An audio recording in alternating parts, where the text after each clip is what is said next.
Hi, my name is Christine Brown, and I'm the Executive Director of the National PKU Alliance. The NPKUA's mission is to improve the lives of people living with PKU and pursue a cure.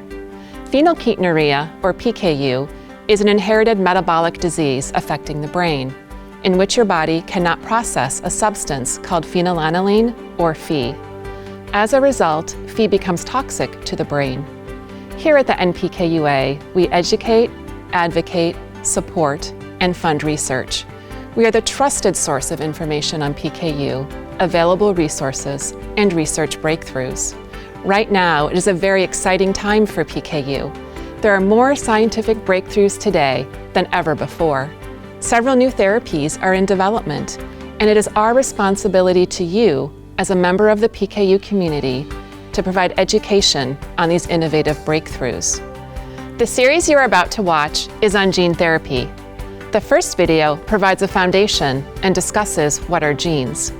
The second video is an overview of gene therapy.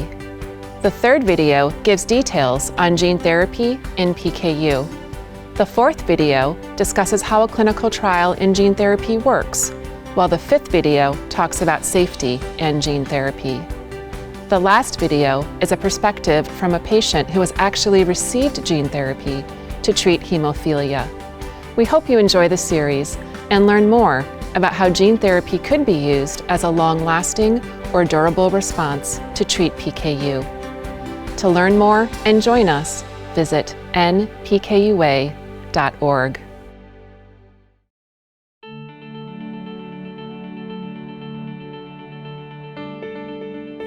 Hi, my name is Lex Kalsert, and I'm the Director of Research Development at the National PKU Alliance. As part of our mission to educate, we have produced a series of short videos to help people with PKU understand the rapidly emerging field of gene therapy. As you will recall from our discussion of DNA, genes, and mutations, when our DNA is changed through mutation, it can result in disease. Technologies are emerging to replace mutated genes with healthy genes via gene therapy or gene editing.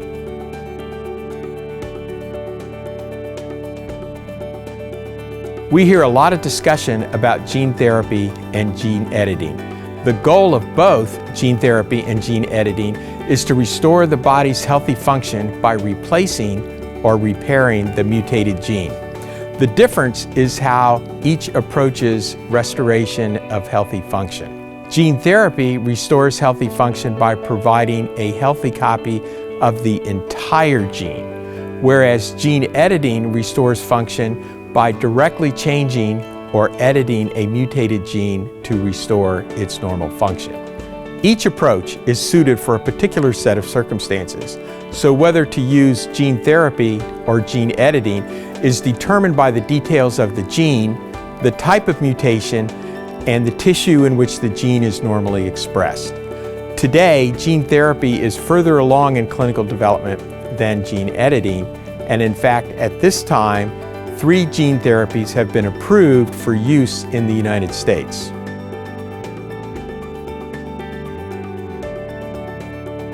The goal of gene therapy is to introduce a new piece of healthy DNA into cells to work in place of the non-working gene already in the body. Unfortunately, DNA by itself cannot be easily introduced into the body by standard methods such as a pill or a shot. Therefore, scientists must use specialized tools to deliver DNA into the body. We call these special tools vectors. Some of the most clinically successful vectors turn out to be viruses. When most people think of viruses, they think of viruses like the cold or the flu virus that can make people sick. However, the viruses being used in gene therapy are different. Scientists change the virus by removing the majority of the virus's own DNA and replacing it with the DNA for the gene to be replaced. This achieves 2 things. First, the virus cannot cause infection, and second, the viral vector can deliver the replacement DNA. Vectors have been developed from several viruses, each for a special set of circumstances.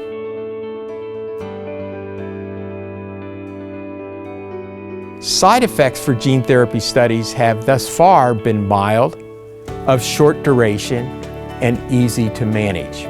Gene therapy studies will continue to follow patients for years to see what, if any, the long-term effects might be. Side effects will differ depending upon the vector and which gene is corrected, and sometimes the individual patient. When considering gene therapy, it is essential to have a detailed discussion with your doctor to fully understand the potential side effects for the specific gene therapy that you are considering. For many gene therapy strategies, the liver is the primary site of introduction of the new gene. Therefore, it is important to understand any effects the treatment might have on the liver. There are several ways to monitor the health of the liver immediately and long after treatment, including simple periodic blood tests. However, the precise details of the effect of gene therapy and the delivery vectors on the liver are still not well characterized. To more fully characterize the effects of gene therapy treatment on the liver, some clinical trials may include liver biopsies.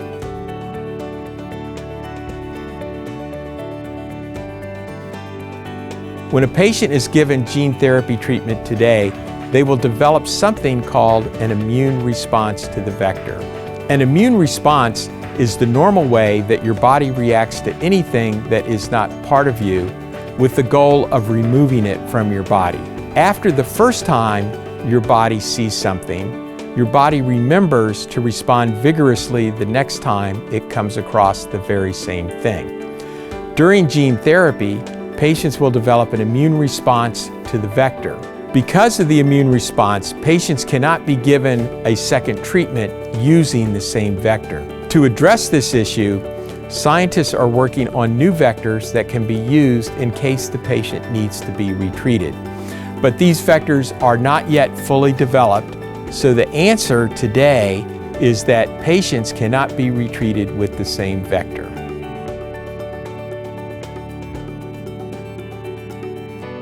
The hope, of course, is yes, but gene therapy is a new type of treatment and patients have not been on gene therapy long enough to actually know. Gene therapy patients will have to be followed for decades before it can be declared a cure.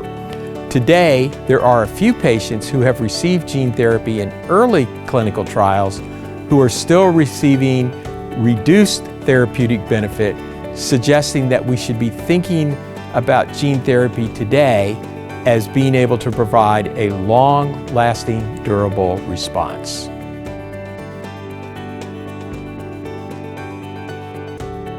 Gene therapy is an exciting new frontier of medicine that holds the promise of a cure for rare genetic diseases such as PKU. Gene therapy is still in the early stages of studies in humans, so we cannot yet know if it will be a cure. We know that for some early gene therapy patients, gene therapy has provided long-lasting, durable responses that has reduced or eliminated the need for daily treatment and reduction in life-threatening medical emergencies. If considering gene therapy, patients should have a detailed discussion with their doctors to know what to expect and understand the pros and cons of the specific gene therapy under consideration. I hope you've enjoyed this overview of gene therapy. Our next video will discuss how gene therapy may work for PKU.